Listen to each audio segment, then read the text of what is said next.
Good morning friends, मैं अन्नपूर्णा व्यास आज Rajasthan history की क्लास में आप सभी का हार्दिक स्वागत करती हूँ। दोस्तों, हमने पिछली क्लास के अंदर मेवाड़ वंश की शुरुआत करी थी। मेवाड़ वंश के बारे में मैंने आपको बताया था कि राजस्थान की धरती का एक ऐसा राजवंश जो अपनी स्वाभिमानी के लिए, अपनी भक्ति के लिए, अपने मातृभूमि प्रेम के लिए प्रसिद्ध माने जाते हैं, जिसके अंदर महाराणा प्रताप जैसे वीर शिरोमणि ने जन्म लिया है। राजस्थान की धरती का एक ऐसा राजवंश दोस्तों, जिसके लिए ऐसा कहा जाता है कि वहाँ के महाराणा हिंदुआ सूरज के नाम से जाने जाते हैं। दोस्तों, महाराणा प्रताप के लिए ऐसा कहा जाता है कि सूरज का तेज भी फीका पड़ता था। सूरज का तेज भी फीका पड़ता था जब राणा तू अपना माथा ऊंचा करता था। बिजली की चमक भी फीकी पड़ती थी जब प्रताप अपनी आंखें खोला करता था। मुगलों से डरे नहीं, अनुबंधों को टुकड़ा डाला। मुगलों से डरे नहीं, अनुबंधों को टुकड़ा डाला। मातृभूमि की भक्ति का एक नया प्रतिमान बना डाला। तो दोस्तों, मेवाड़ की धरती का नाम लेते ही रोम रोम के अंदर स्वाभिमान और देशभक्ति जाग उठती है। आज हम पुनः उस राजवंश की ओर आगे बढ़ रहे हैं दोस्तों। तो मैंने आप लोगों को राजवंश के बारे में हम लोग साथ साथ जैत्र सिंह से पढ़ेंगे। हम सामंत सिंह तक पढ़ाई कर चुके हैं दोस्तों। सामंत सिंह के बारे में मैंने आपको बताया था। सामंत सिंह के बारे में हमने चर्चा करी थी दोस्तों कि सामंत सिंह जी ने जब कीर्तिपाल चौहान से युद्ध किया था तो पराजित होकर के उन्होंने अपना क्षेत्र वागड़ क्षेत्र में जाकर बसा दिया। अब कीर्तिपाल चौहान ने मेवाड़ पर अधिकार कर लिया। और सामंत सिंह के बारे में, सामंत सिंह दो भाई थे, सामंत सिंह और कुमार सिंह। तो कुमार सिंह को जब ये जानकारी मिलती है कि भाई मेवाड़ के ऊपर इस तरीके से कीर्तिपाल चौहान का अधिकार हो गया है, तो कीर्तिपाल चौहान को कुमार सिंह पराजित करके पुनः मेवाड़ के ऊपर अपना अधिकार कर लेता है। तो ये जो कुमार सिंह के पुत्र हैं, उन्हीं का नाम क्या है? जैत्र सिंह। तो अगले शासक बनते हैं जैत्र सिंह और इनका शासनकाल मिलता हमें 1213 से लेकर 1250 ईस्वी तक इनका शासनकाल मिलता है। अब दोस्तों हम चर्चा करते हैं कि जैत्र सिंह जी कौन थे। दोस्तों, जैत्र सिंह जी उस समय मेवाड़ के बहुत ही प्रतापी और वीर शिरोमणि राजा माने जाते थे। कैसे कि जैत्र सिंह जी के बारे में हमें ये जानकारी कहां से मिलती है दोस्तों? ऐसा क्यों कहा गया है? क्योंकि दो प्रसिद्ध इतिहासकार हुए हैं। पहले प्रसिद्ध इतिहास हुए हैं डॉक्टर दशरथ शर्मा। आप लोगों ने नाम सुना होगा, ये हमारे राजस्थान के बहुत ही प्रसिद्ध इतिहासकार माने जाते हैं। तो जो डॉक्टर दशरथ शर्मा हुए हैं, इन्होंने एक बात कही है दोस्तों। इन्होंने क्या कहा है? इन्होंने ऐसा कहा है कि जैत्र सिंह का जो शासनकाल है, जैत्र सिंह का जो समय है या जैत्र सिंह का जो शासनकाल है दोस्तों, यह है जैत्र सिंह का शासनकाल मध्यकालीन मेवाड़ का, मध्यकालीन मेवाड़ का स्वर्ण काल माना जाता है।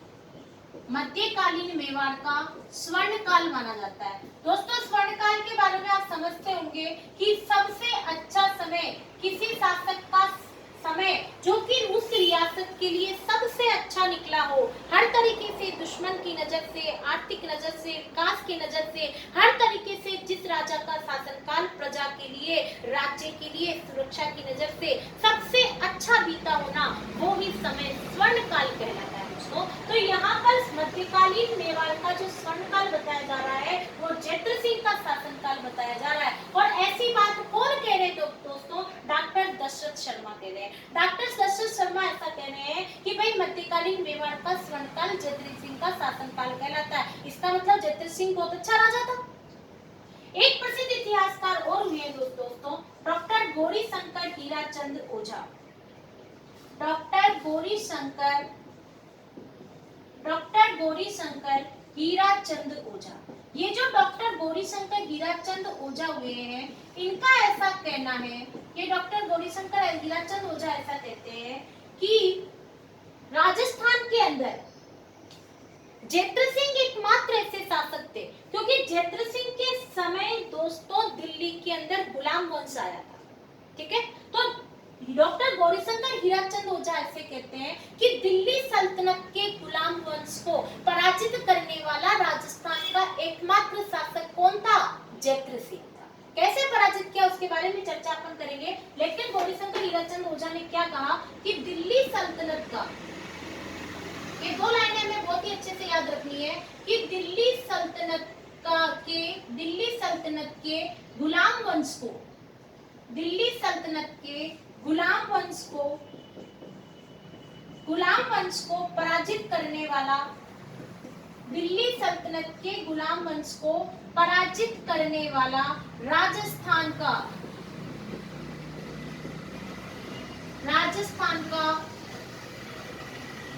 एकमात्र शासक था उस समय।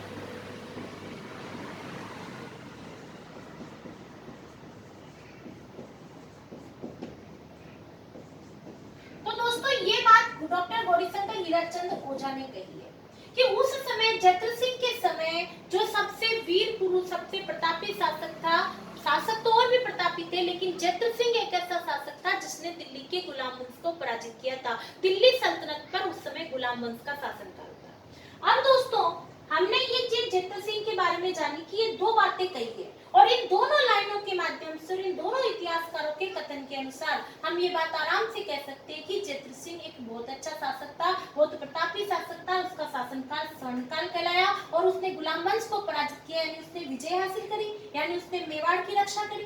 तो दोस्तों इसके ऊपर हम चर्चा करते हैं कि आखिर ये गुलाम वंश क्या होता है। हम जत्र सिंह को गहराई में पढ़ने से पहले थोड़ी सी चर्चा हम दिल्ली सल्तनत पर करनी पड़ेगी, क्योंकि आप लोगों के दिमाग में एक सवाल आ रहा होगा कि आखिर ये गुलाम वंश क्या होता है, गुलाम वंश क्यों कहा गया है? क्योंकि जब गुलाम वंश का राज है, यानी जो राजा है वो गुलाम कैसे हुआ? राजा तो राजा होता है, राजा गुलाम कैसे हो गया? तो उसकी जानकारी हम इस तरीके से लेते हैं दोस्तों कि तुर्किस्तान, बड़े ध्यान से सुनना आप लोग, तुर्किस्तान में एक कुतुबुद्दीन ऐबक नाम का बालक हुआ था। ये कुतुबुद्दीन ऐबक जो था ना दोस्तों, नाम सुना आपने मोहम्मद ग्योरी वाला कुतुबुद्दीन ऐबक? तो ये जो कुतुबुद्दीन ऐबक था तुर्किस्तान में, ये छोटा सा बालक था दोस्तों। और तुर्किस्तान के अंदर एक प्रथा थी कि हर चीज को वहां पर वस्तु की नजर से देखा जाता था और अपने फायदे के लिए किसी भी वस्तु को किसी और जगह बेच भी दिया जाता था दोस्तों। तो यहाँ पर जो जानकारी हमें मिलती है कुतुबुद्दीन ऐबक के बारे में कि कुतुबुद्दीन ऐबक के माता पिता ने, परिवार वालों ने अपने इस बच्चे को प्रॉफिट के लिए या किसी परिस्थिति में आने के कारण उन्होंने अपने बच्चे को बेच दिया। तो उन्होंने अपने बच्चे को किसे बेचा कि यहाँ पर एक काजी रहा करते थे जिनका नाम था अब्दुल अबी अजीज कुकी। तो ये जो कुकी जी काजी थे ना, इनको यह बालक बेच दिया जाता है। कुकी एक अच्छे इंसान थे, इन्होंने ये अपने आश्रम के अंदर वहां पर एक शिक्षा दिया करते थे मुस्लिम बच्चों को, सभी बच्चों को शिक्षा दिया करते थे। तो वहां पर इन कुकी जी ने अपने बेटों के साथ में कुतुबुद्दीन ऐबक का भी लालन पालन किया और उससे भी शिक्षा दी।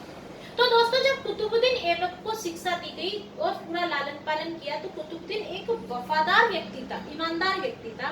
तो इसने भी कुकी जी और उनके बेटों के प्रति अच्छी वफादारी की।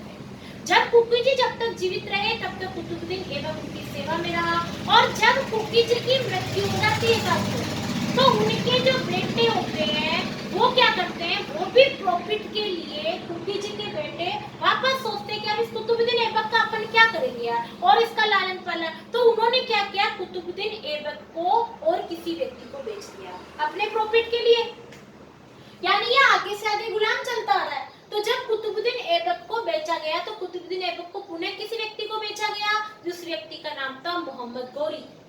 तो जब मोहम्मद गोरी के पास में कुतुबुद्दीन ऐबक आया तो मोहम्मद गोरी ने कुतुबुद्दीन ऐबक की काबिलियत को समझा दोस्तों, और उसकी काबिलियत को समझ करके कुतुबुद्दीन ऐबक को अपना बहुत ही प्रतिनिधित्व घोषित कर दिया, अपना बिल्कुल नजदीकी प्रतिनिधित्व जो हमेशा मोहम्मद गोरी के साथ रहता था। अब दोस्तों आप लोगों को चौहान वंश के अंदर हम थोड़ा सा चौहान वंश में जा रहे हैं कि चौहान वंश की जानकारी के अंदर मैंने आप लोगों को बताया था दोस्तों कि चौहान वंश में 1192 ईस्वी के अंदर जो तराइन का द्वितीय युद्ध हुआ था, जिसके अंदर मोहम्मद गोरी विजय हुए थे और पृथ्वीराज चौहान पराजित हुए थे। तो जब मोहम्मद गोरी के लिए ऐसा कहा जाता है कि वो है तराइन के युद्ध में विजय होने के बाद में लाहौर में भारत के साम्राज्य का प्रतिनिधित्व कुतुबुद्दीन ऐबक को घोषित करके वह गजनी चला गया था, और गजनी लेकर गया था पृथ्वीराज चौहान को। जब इसके लिए हम ये दोनों चीजें अलग अलग भी है। चौहान वंश में चर्चा करेंगे दोस्तों हम गहराई के अंदर जाकर के कि क्या वास्तव में पृथ्वीराज चौहान को गजनी ले जाया गया था या नहीं ले जाया गया था। हम तो इस दोहे को ही जानते हैं, 4 बास 24 गज अष्टुलंग प्रमाण ता ऊपर सुल्तान है मत चुके रे चौहान। तो अलग अलग इतिहासकारों के अनुसार दोनों ही बातें सत्य बताई जाती है दोस्तों। तो उसके बारे में चर्चा हम चौहान वंश में करेंगे। तो 1192 ईस्वी में जब पृथ्वीराज चौहान को मोहम्मद गोरी ने पराजित किया था, तो पराजित करने के बाद में भारत के साम्राज्य का जो प्रतिनिधित्व घोषित किया था लाहौर के अंदर, वो कुतुबुद्दीन ऐबक को घोषित करके मोहम्मद गोरी गजनी चला गया दोस्तों। और जब 1206 के अंदर मोहम्मद गोरी की मृत्यु हो जाती है साथियों, तो मोहम्मद गोरी की मृत्यु के पश्चात कुतुबुद्दीन ऐबक लाहौर में भारत के साम्राज्य का प्रतिनिधित्व, जैसे ही उसे पता चलता है कि मोहम्मद गोरी की मृत्यु हो गई है, तो 1206 के अंदर कुतुबुद्दीन ऐबक अपने आप को एक स्वतंत्र शासक घोषित कर देता है, स्वतंत्र राजा घोषित कर देता है। यानी वो गुलाम था दोस्तों, और गुलाम से अपने आप को उसने स्वतंत्र सत्ता का शासन घोषित कर दिया, शासक। तो इसलिए कुतुबुद्दीन ऐबक ने अपने वंश को गुलाम वंश का नाम दिया दोस्तों। इसलिए यहाँ से जो शासन शुरू होता है उसे गुलाम वंश के नाम से जाना जाता है। तो दोस्तों 1206 के अंदर 1210 में जब कुतुबुद्दीन ऐबक की मृत्यु हो जाती है, तब एक आराम शाह शासक बनते हैं। आराम शाह के तो नाम से ही पता चलता है कि आराम शाह आराम पसंद थे। तो इनकी हत्या कुतुबुद्दीन ऐबक का जो जमाई था, जिसका नाम था इल्तुतमिश, दामाद था इसका, इल्तुतमिश ने इस आराम शाह की हत्या कर दी दोस्तों, और स्वयं क्या बन गया, दिल्ली सल्तनत का शासक बन गया दोस्तों। इल्तुतमिश दिल्ली सल्तनत का शासक बन गया। तो जब इल्तुतमिश शासक बन गया था, अब दोस्तों हम इल्तुतमिश तक पहुंच गए। अब इस इल्तुतमिश का ही जत्र सिंह से संघर्ष के ऊपर हम चर्चा करेंगे। मैं उम्मीद करती हूँ आपको गुलाम वंश समझ में आया होगा। हम इसके बारे में और गहराई के अंदर चर्चा आप इंडियन हिस्ट्री में भी पढ़ सकते हैं, और दूसरी चीज आगे भी कहीं करेंगे कुतुबुद्दीन इसके बारे में। हम चौहान वंश में भी चर्चा करेंगे मोहम्मद गोरी पर।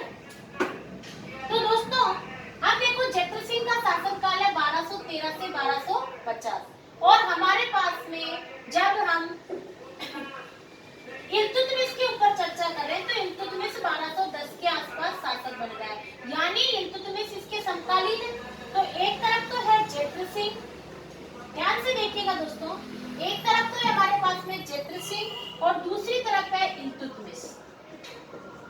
ये जो इल्तुतमिश है ना साथियों, इल्तुतमिश ने जत्र सिंह कहां पर है, मेवाड़ में है, और जो इल्तुतमिश है वो आपके दिल्ली के अंदर है, गुलाम वंश। तो ये इल्तुतमिश और जत्र सिंह के मध्य दोस्तों संघर्ष होता है, इनके मध्य संघर्ष होता है, एक युद्ध होता है।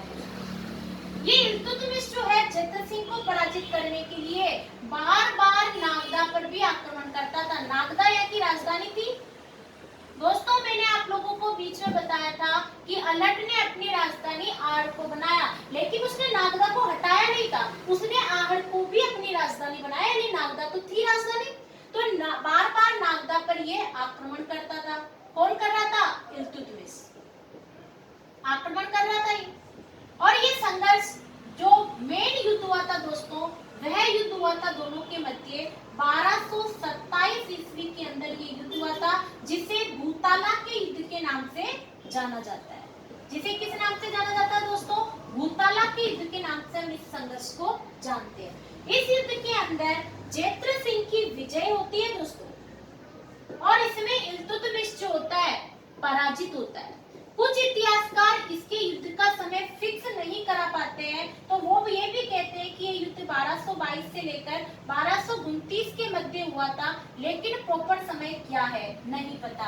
और यदि एग्जाम में 1227 उपस्थित है तो कुछ किताबों और इतिहासकारों के मत से हम 1227 ईस्वी को भी सही बता सकते हैं दोस्तों। तो आप एग्जाम की नजर से आपके ऑप्शन में क्या उपस्थित है आप देख लेना।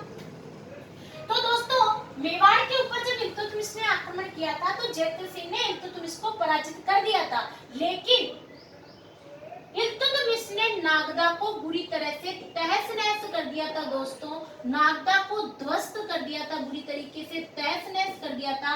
इसलिए जत्र सिंह ने चित्तौड़ को अपनी पुनः राजधानी बनाया, चित्तौड़ को अपनी राजधानी बनाया। किसको राजधानी बनाया जत्र सिंह राजधानी बनाया। दोस्तों कुछ किताबें ऐसा भी कहती है कि यहाँ पर और भी जयद्रथ सिंह की किसी ने मदद करी थी। वीर धवल एक गुजरात का शासक बताया जाता है, तो कहा जाता है कि वीर धवल ने जयद्रथ सिंह की मदद करी थी और वीर धवल की वजह से ही जयद्रथ सिंह ने इल्तुतमिश को पराजित किया था। तो दोस्तों कुछ अलग अलग इतिहासकार अलग अलग बात बताते हैं, लेकिन यहाँ पर जयद्रथ सिंह ने स्वयं इल्तुतमिश को पराजित किया था और मेवाड़ की रक्षा करी थी। यह जानकारी हमें दो शिलालेख से मिलती है दोस्तों। एक तो चिरवा का शिलालेख और एक दूसरा है आबू शिलालेख। इन दोनों शिलालेखों से हमें ये जानकारी मिलती है दोस्तों कि किस तरीके से जयद्रथ सिंह ने इल्तुतमिश को पराजित किया था और गुलाम वंश की सत्ता को पराजित करके मेवाड़ की रक्षा करी थी दोस्तों। तो मेवाड़ के सभी महाराणा प्रताप शूरवीर थे साथियों। तो यहाँ पर आप समझ सकते हैं कि जयद्रथ सिंह एक तरफ है, दूसरी तरफ इल्तुतमिश है। जयद्रथ सिंह मेवाड़ में है, इल्तुतमिश दिल्ली में है। इसने जयद्रथ सिंह के ऊपर 1227 ईस्वी में आक्रमण किया था। यह युद्ध भूताला के युद्ध के नाम से जाना जा रहा है। इस युद्ध के दरमियान इल्तुतमिश बार-बार प्रयास कर रहा था नागदा के ऊपर आक्रमण करके। इस कंडीशन में नागदा बुरी तरीके से तहस-नहस ध्वस्त हो चुका था। तब जयद्रथ सिंह ने चित्तौड़ को अपनी राजधानी बनाया और ये सारी जानकारी हमें चिरवा के लेख और आबू के लेख से हमें ये जानकारी प्राप्त होती है। मैं उम्मीद करती हूँ आपको ये समझ में आया होगा फ्रेंड्स।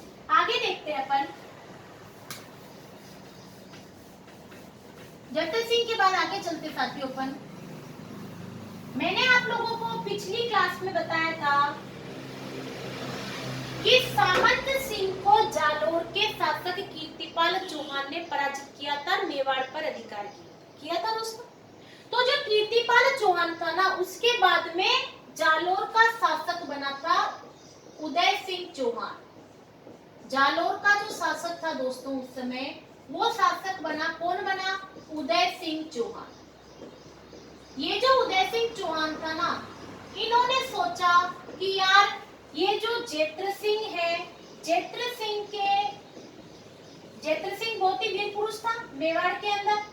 तो उदय सिंह चौहान ने देखा कि यार सामंत सिंह को कीर्तिपाल चौहान ने पराजित किया था और कीर्तिपाल चौहान को वापस सामंत सिंह की भाई कुमार सिंह ने पराजित किया था बुरी तरीके से और अपना मेवाड़ ले लिया था। तो ये उदय सिंह चौहान डरता था यार कि पहले जालोर वालों ने मेवाड़ के ऊपर अधिकार किया, इसलिए कहीं ये मेवाड़ वाले जयद्रथ सिंह कहीं इसके ऊपर आक्रमण ना कर दे जालोर के ऊपर। इस बात से ये उदय सिंह चौहान डरता था।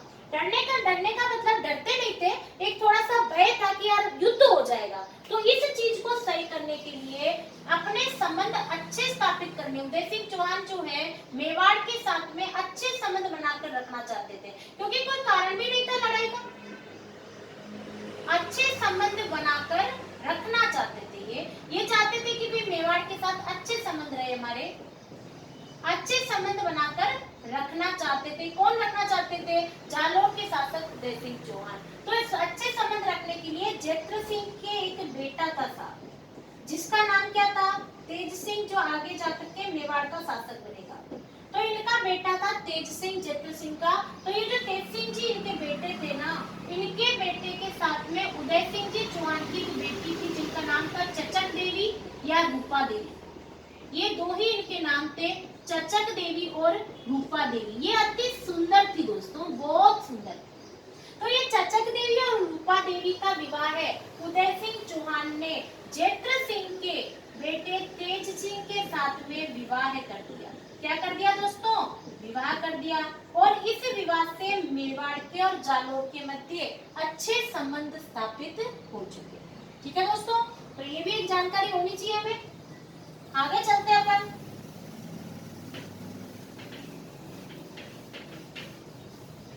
आगे देखने के ऊपर देखते हैं कि जयद्रथ सिंह ने अपने शासनकाल का सबसे अच्छा काम क्या किया कि जो आहड़ थी, जो अलट ने राजधानी बनाई थी, ये जो आहड़ थी ना, इसके ऊपर चालुक्यों का अधिकार था दोस्तों। आहड़ के ऊपर चालुक्यों का अधिकार था, चालुक्यों ने अधिकार कर रखा था। तो चालुक्यों के अधिकार से इसके ऊपर अधिकार था। और मेवाड़ में उस समय कौन थे? जयद्रथ सिंह जी थे। तो जयद्रथ सिंह जी ने अपने शासनकाल में सबसे अच्छा काम किया था आहड़ को चालुक्यों से मुक्त करवा करके। तो आहड़ को चालुक्यों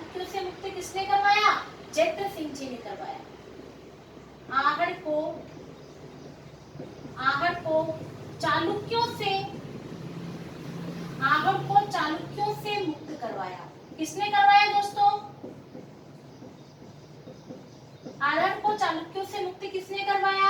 जैत्र सिंह जी ने करवाया। आप स्क्रीनशॉट ले लीजिए, ये भी बहुत ही अच्छी घटना बताई जाती है कि आहार को चालुक्यों से मेवाड़ के किस शासक ने मुक्त करवाया था। तो आपको ये जानकारी देनी है कि आहार को चालुक्यों से जैत्र सिंह ने मुक्त करवाया था, जिनका शासनकाल था 1213 से 1250 ईस्वी तक बताया जाता है।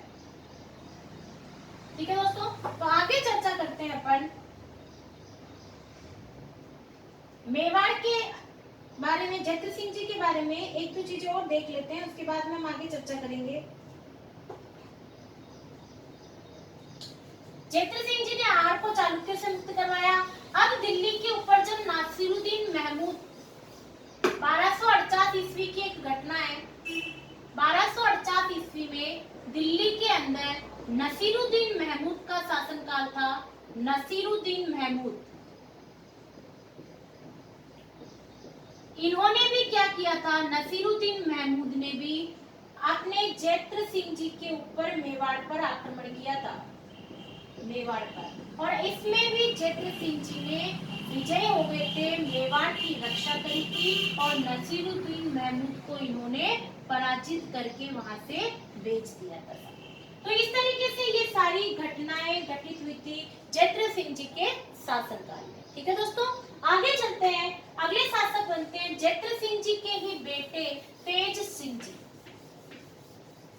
अगले शासक बनते हैं जैत्र सिंह जी के ही बेटे तेज सिंह जी।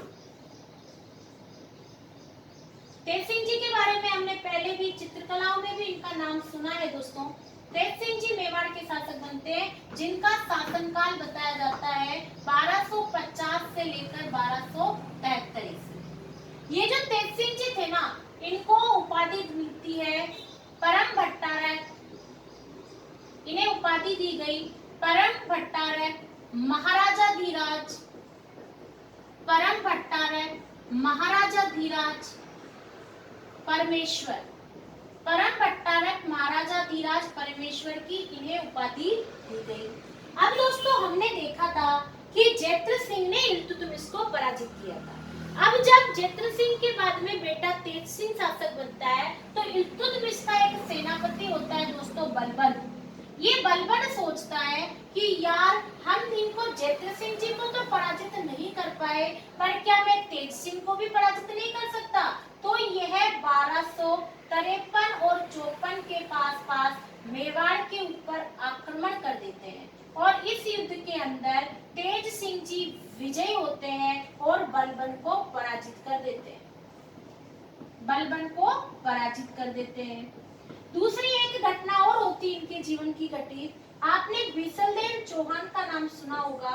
ये बिसलदेव जी चौहान भी मेवाड़ के ऊपर आक्रमण करते हैं 1260 ईस्वी के आसपास। इनके अंदर भी लगभग बराबर रहते हैं तेज सिंह जी, किसी की कोई हानि नहीं होती है, तेज सिंह जी इसमें विजयी बताए जाते हैं।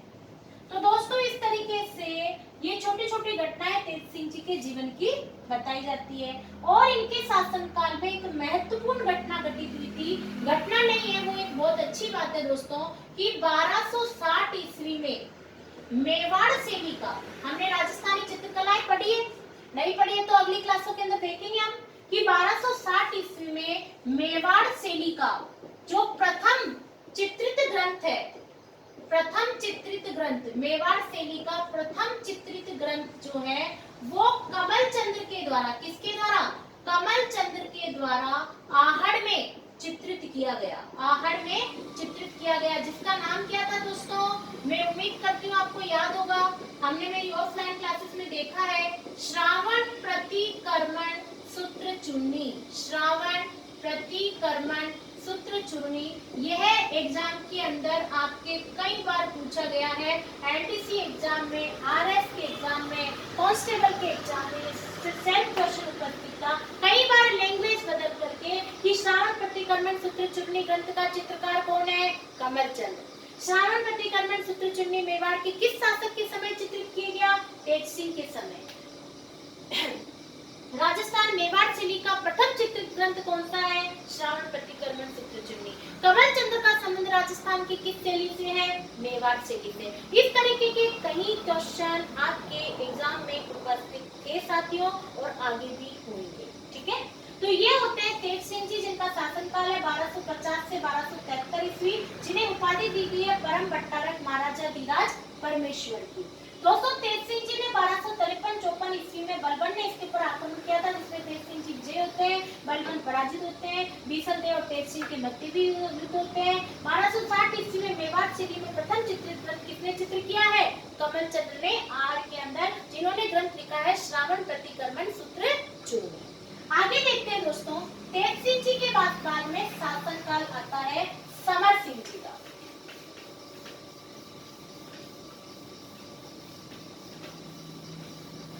अगला शासनकाल देखते हैं दोस्तों हम समर सिंह जी का, जिनका शासनकाल बताया जाता है समर सिंह जी। समर सिंह जी का शासनकाल बताया जाता है दोस्तों 1273 ईस्वी से लेकर 1301 ईस्वी तक इनका शासनकाल बताया जाता है। दोस्तों समर सिंह जी के साथ साथ हमें अन्य दो जनों के शासनकाल भी ध्यान रखने हैं। एक तो याद रखना हमें हमीरदेव चौहान का। हमीरदेव चौहान ने समर सिंह जी के समय मेवाड़ पर आक्रमण किया था 1282 ईस्वी से लेकर 1301 ईस्वी तक। और एक हमें याद रखना है दोस्तों, अलाउद्दीन खिलजी का शासनकाल भी हमें अब याद रखना पड़ेगा, क्योंकि अगले शासकों के साथ में इनका शासनकाल भी काम आएगा। इनका शासनकाल भी आपको याद रखना 1296 से लेकर 1316 ईस्वी। दोस्तों जब आप पढ़ते हैं पेन कॉपी लेकर के, तो साथ साथ शासनकाल लिखते चले तो आपको ऑटोमेटिक बार बार आपको याद हो जाएंगे। तो समर सिंह जी का शासनकाल 1273 ईस्वी से 1301 ईस्वी, हमीरदेव चौहान 1282 से 1301 ईस्वी, अलाउद्दीन खिलजी 1296 से 1316। तो कुछ वर्ड से इन सबके समकालीन पढ़ रहे हैं दोस्तों, और इन सबका आपस में संबंध भी बताया जाता है। ठीक है, आगे देखते हैं अपन।